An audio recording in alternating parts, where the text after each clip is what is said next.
खादीजा को लगा कि अब भाई को उच्च प्रशिक्षण की अत्यधिक आवश्यकता थी। किसी भी भांति प्रयास करके उसने इकबाल का दाखिला एक क्रिकेट अकादमी में करवा दिया। क्रिकेट के तकनीकी को जाने बिना स्तरीय खेल खेलना संभव नहीं था। इकबाल अभी खेल के तकनीक को समझ भी नहीं पाया था कि वह अकादमी की राजनीति का शिकार बन गया। अंततः उसे अकादमी से बाहर का रास्ता दिखा दिया गया। किसी प्रभावशाली व्यक्ति का बेटा वहाँ पर सबका प्रिय पात्र था और उसके प्रभाव के कारण इकबाल की योग्यता और लगन अलक्षित ही रह गई। तो मेरे प्यारे बच्चों, होता है परीक्षा पर परीक्षा होती है।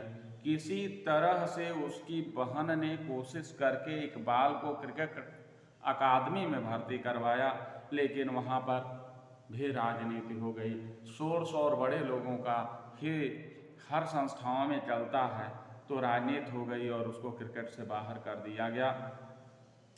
सपनों में रंग भरने से पूर्व ही इकबाल एवं उसके करीबी टूट कर बिखर गए।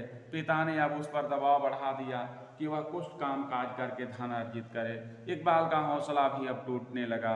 वह अनुभव करता था कि क्रिकेट जैसे खेल में धन, शक्ति और राजनीति हावी थी। उस जैसे मेहनतकश निम्न वर्गीय खिलाड़ी के लिए वहाँ कोई स्थान नहीं था। उसे हर ओर से निराशा ने घेर लिया कि यदि उसे प्रशिक्षण तक के लिए मौका या स्थान नहीं मिल पाया तो भारतीय टीम में स्थान क्या मिलेगा।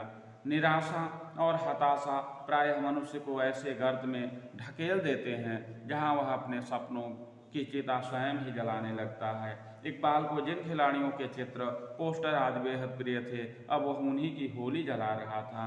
एक उसका ध्यान एक चित्र पर गया और उसके हाथ थम गए।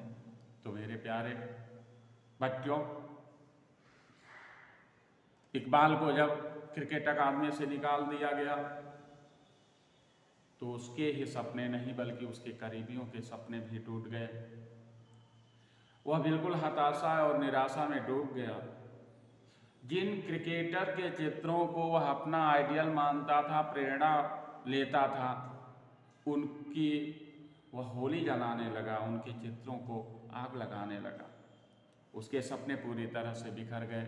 और इधर इकबाल के पिताजी अनवर, वह भी उसके ऊपर कामकाज का दबाव डालने लगे और चाहने लगे कि उनका बेटा अब कुछ पैसा कमाए। लेकिन क्रिकेटरों के चित्र को जब वह जला रहा था तभी वह एक ऐसा चित्र देखा कि उसके हाथ रुक गए और फिर वह देखा। वह चित्र किसका था? वह चित्र था मोहित का। अब देखते हैं आगे क्या होता है।